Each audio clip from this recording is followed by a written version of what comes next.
Steve Hollingworth and Mike Crepin, welcome to A Breath of Fresh Air. It's terrific to meet you both.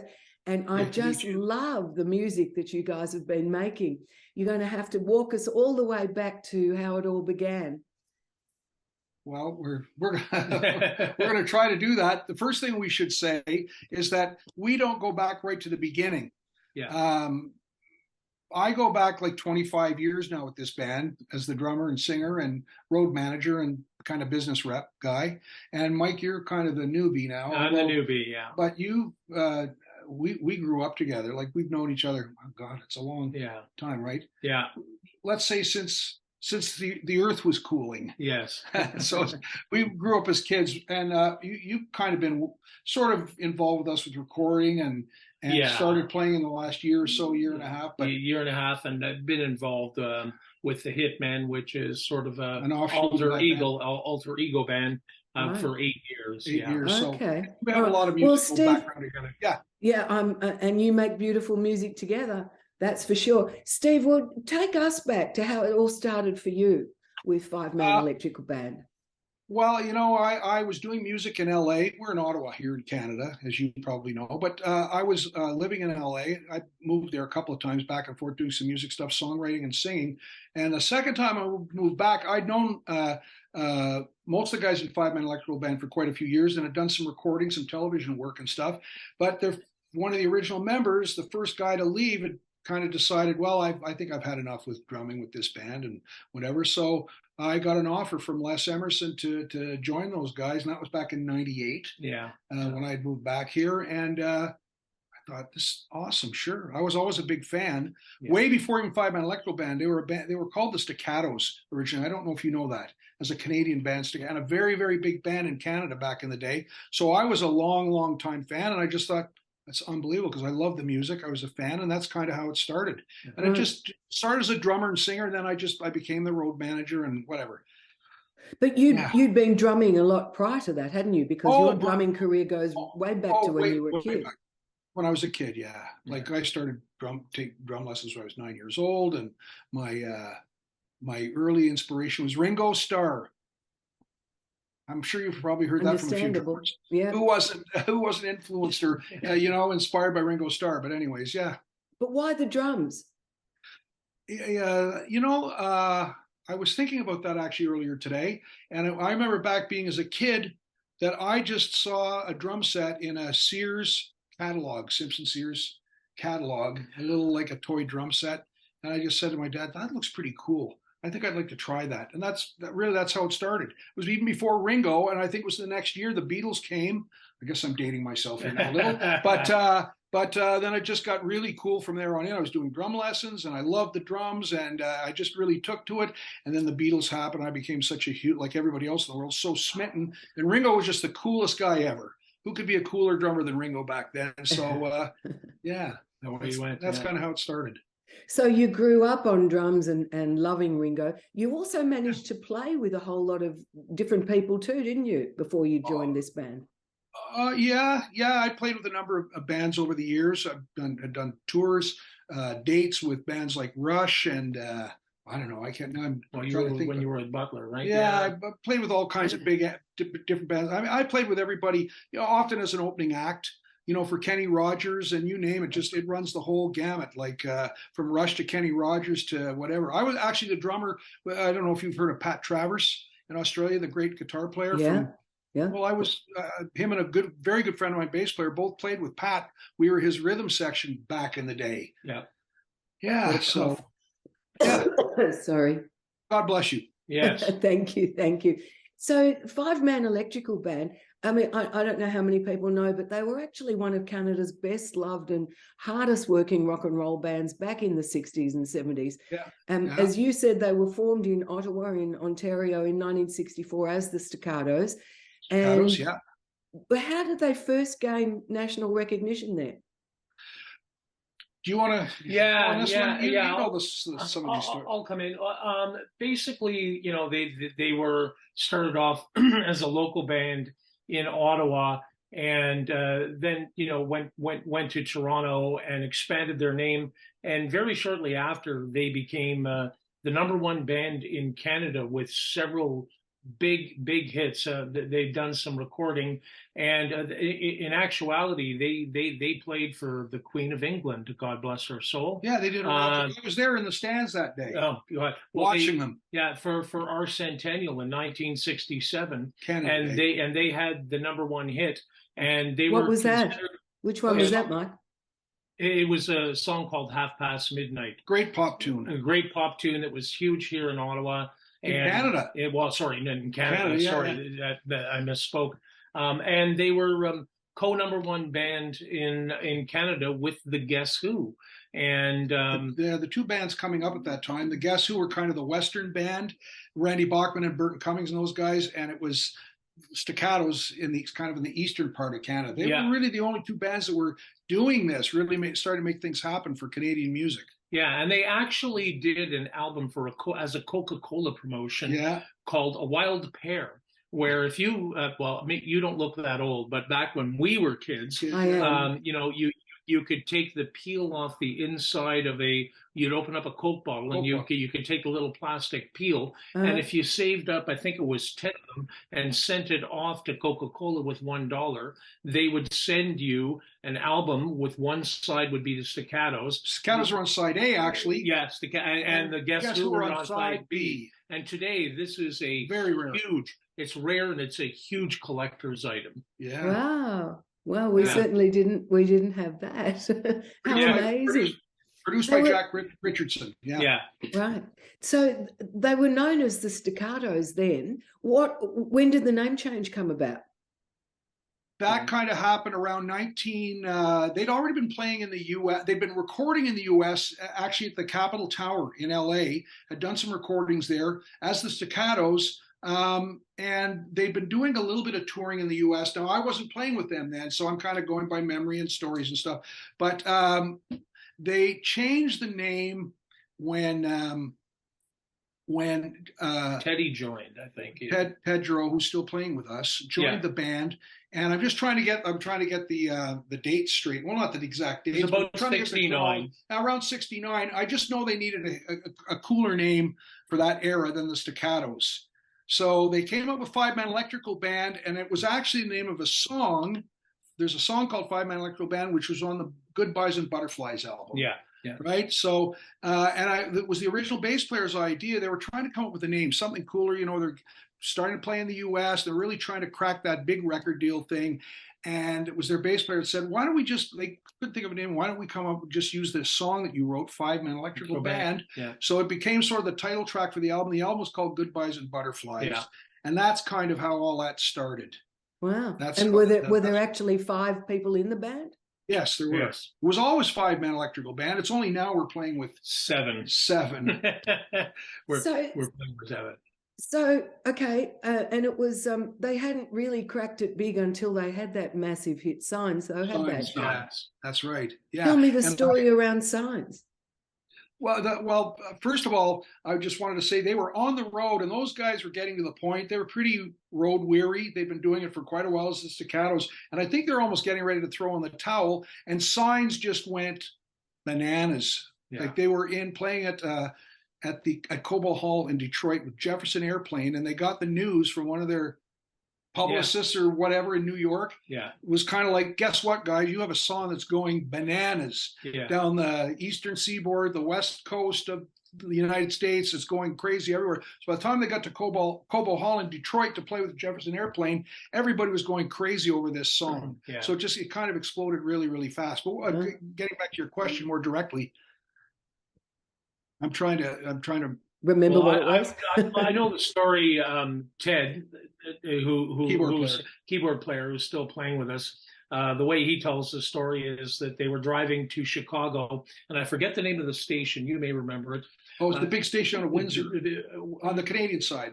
They broke. No, it was in Chicago. Oh, was it? Yeah, and in any case, they announced all of them were in the car together, and they were driving, and basically the DJ said he played "It's Too Late" by Carole King.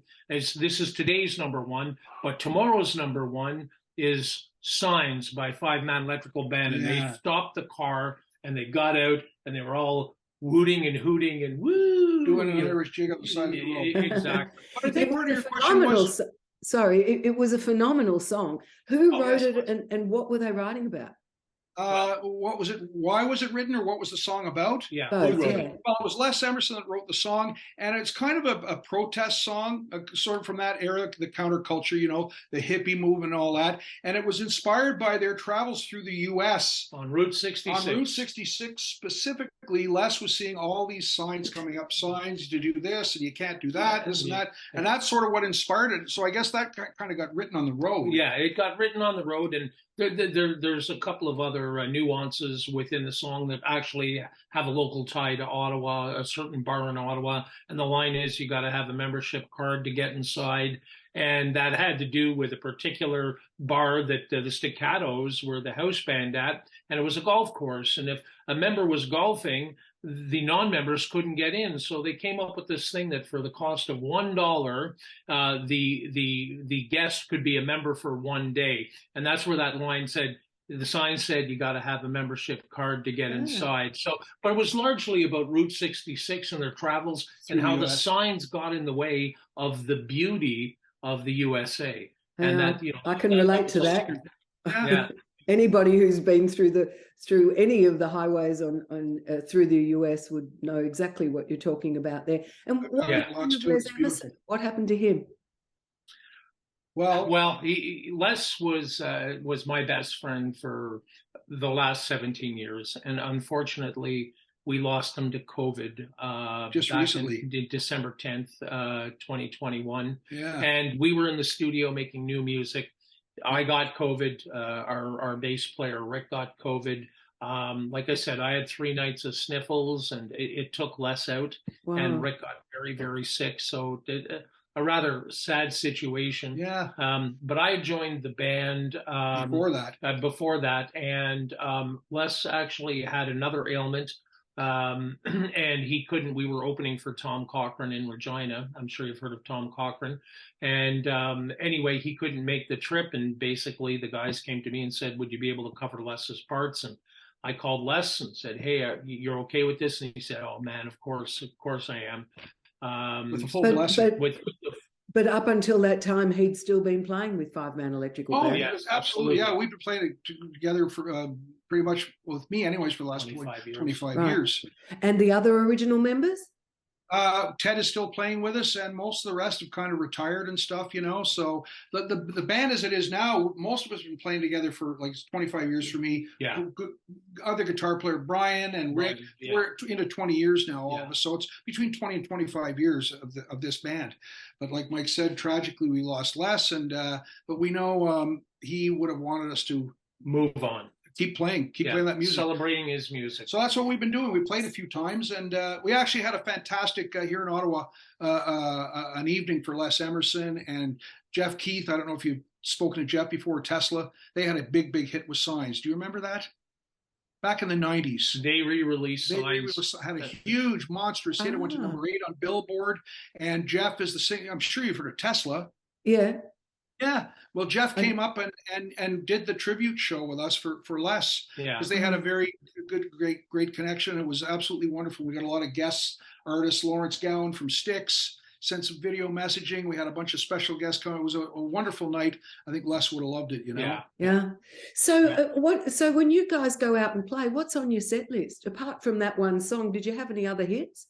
Yeah. Oh, yeah. There's many hits that were both USA and Absolutely Right was a pretty big hit. Absolutely Right was a big hit in the US and Canada.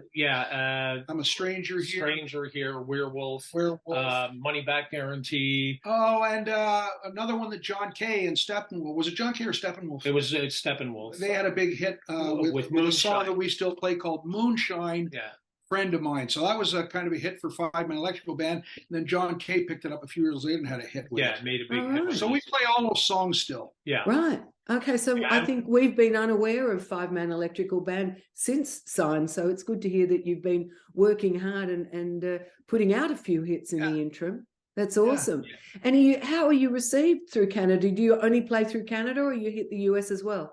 Well, we've played the U.S., not with you, Mike, but I've did quite a few dates with Les in what were the original? No, actually, mostly the guys that have been with us now the last 20 years. We played the U.S. a little bit, not a lot, probably more in Canada. But I know we've done some. We did a big festival a few years back with my God, who was there? Grand Funk Railroad and Jeff Healy and who else was on that show? Oh, Bad Company. And, so, we've done some stuff like that in the States, played in Tacoma with Rick Derringer from the McCoys. I'm sure you know that name. He plays with Ringo Starr, has played with Ringo Starr, and he's Cyndi Lauper and played with everybody else in the world. So done some shows with Rick Derringer, Pat Travers again, ran into him a couple of times on the road. But, we've done some big festivals in Canada with Def Leppard and Sammy Hagar and Tom Cochrane. We just finished one with Flock of Seagulls. We do all kinds of different stuff. We're just out in the west, sort of the western part of Canada, played with Flock of Seagulls and I forget. Oh, Brian Wilson was. Was supposed to be part of our last show. Yeah. Well, and you've been playing this whole time. You haven't had a hiatus at all. You've been on the road ever since the days of Signs. Yeah, we've never stopped playing. Yeah, and the band, like even with Les's passing, has been incredibly received because we're celebrating his music. He was the main composer of the Five Man Electrical Band, and the last show that we did was in Kelowna, BC. I've never experienced anything like it in my life. 4 standing ovations, and the last standing ovation was we had to go to the merch tent. We had to walk through the audience to get to the merch tent, and it was 20 minutes after the show, and the band walked out to go to the merch tent. And this is in between bands, and we got a standing ovation. Everybody stood up, and so it's the band is being very, very well received, as is now. And like I say, we're celebrating his music. Amazing. And he was a member of the Canadian Songwriting Hall of Fame, and we're moving it forward, and honoring him in doing so. A lot of Canadian bands complain that they're not taken as seriously across the border, but that's obviously not the story with you. You're telling me you're being really well received in the US. Oh yeah, for sure. And they were way back when Signs broke, and absolutely right. And those songs were really starting to take off. They were always well received. They played with so many great bands back then. Yeah. I wish I could have been there for some of those shows, but they were playing with everybody, like Sly and the Family Stone and the Allman Brothers, and you name it. Just you name it. And there's so many great stories about touring back in the 70s. And Les was my golf partner for 7 years. We belonged to the same club. So I got to hear all those stories 1,000 times over. Yeah. And Steve probably heard them 2,000 times over. Maybe 2 million times. And he never wrote them down in a book. He probably should have. Yeah.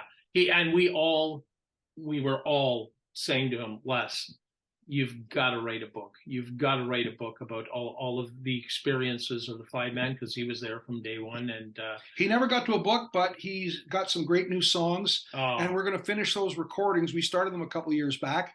We had this setback, but we're going to get these songs finished, and there'll be a new album at some point. I would think, maybe not by the end of this year, but next year. Oh, fabulous. And, we'll have to have another chat then when that comes out. That's great that we can look forward to some new music from you. Which of the Five Man Electrical Band hits would you like us to go out on? Well, which is your favorite? Signs. We've already heard Signs at this point. Okay, I would say Stranger here, wouldn't you? Yeah. We should. I don't know if we have enough time to even talk about Signs for Change. Did you know about that? I think I sent you a video of Signs for Change. That was something that came up around 10 years ago with the Friends of the Earth, which is a huge grassroots movement for the environment. And they approached me about 10 years ago about redoing Signs, but for the environment with new lyrics. So Les wrote all new lyrics about trying to save the planet.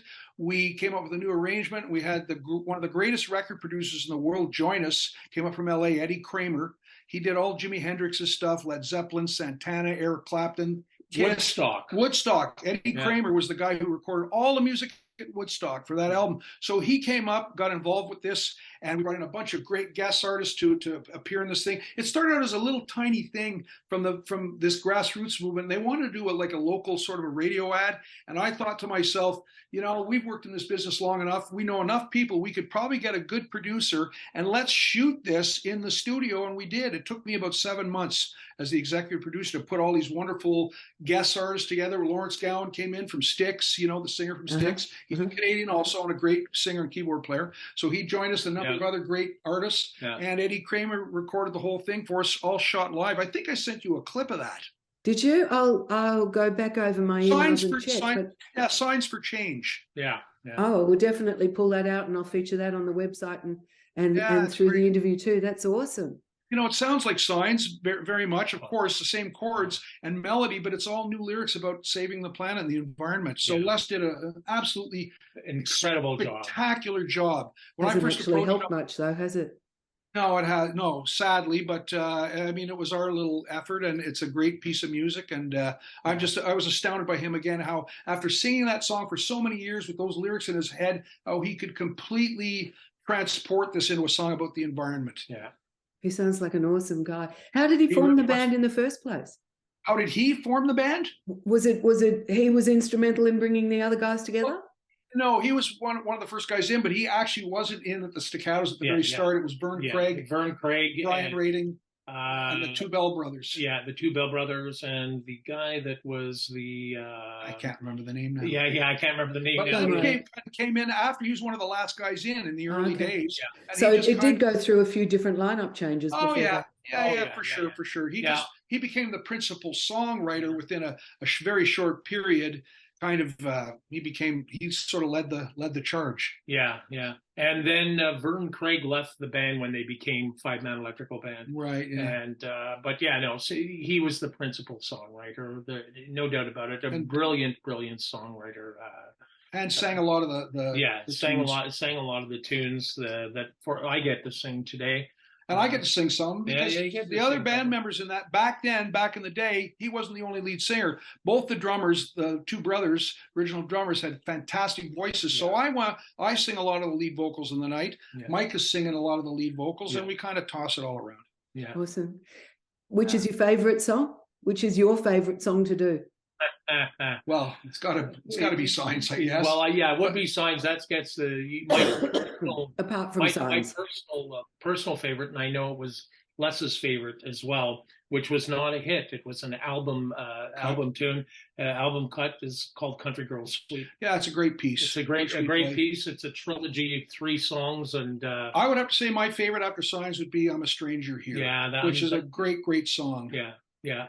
And he was like way ahead of his time, in the sense he used to write it. He had a trilogy of strange songs, and "I'm a Stranger Here" is about an alien visiting the Earth and bewildered with how we're screwing it up. And we made such a mess of things. How we've made such a mess of things. Another one he did, which is a favorite Halloween song both here and in the U.S., is called "Werewolf."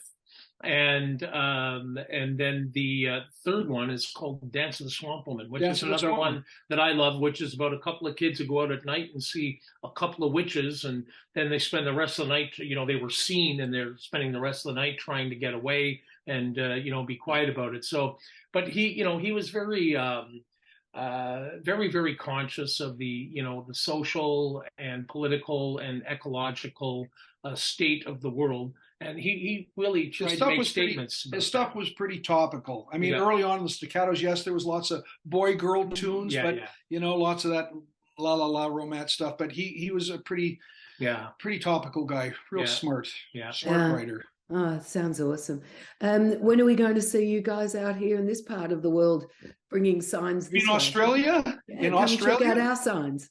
Yeah. We still get emails, not that often, but I guess like Signs was a pretty big song down there from what we understand. It was a huge song. And we have still over the last few years get emails going, when are you guys going to come down there and play? But I don't know if it's that easy to do that. Just how do we get down there to play? If you know a good agent. Well, we have an agent. We have an agent. We have a great agent promoter. But it's probably a tricky thing because it's so far away, Yeah. and you'd almost maybe need a couple of bands like us, 2 or 3 bands, like some kind of a package of bands that sold some records and became very well known in Australia, and maybe a promoter that might be interested in, hey, we could get 5-man electrical band, a couple other bands, and do a bunch sounds of good. whatever, Well, if I can be of any assistance, just let me know. we'd love to come play. Awesome. Our piano player Ted has played years back with Bobby V. Now there's a real name from the 50s and 60s. He was Bobby V's keyboard player, and he toured all of Australia and loved it. Yeah. We'd love to see you here. Oh, we'd love to come. Mike Crepin, Steve Hollingworth, great chatting with you. Thank you so much for your time and telling us all about the 5-man electrical band. And congratulations on keeping Les's legacy alive and going forward. You bet. Hopefully we'll catch you in concert very soon. Yeah, and thank you so much for having us, inviting us here. Yeah, thanks a lot. We love the accent as well. What do you think of our Canadian? A?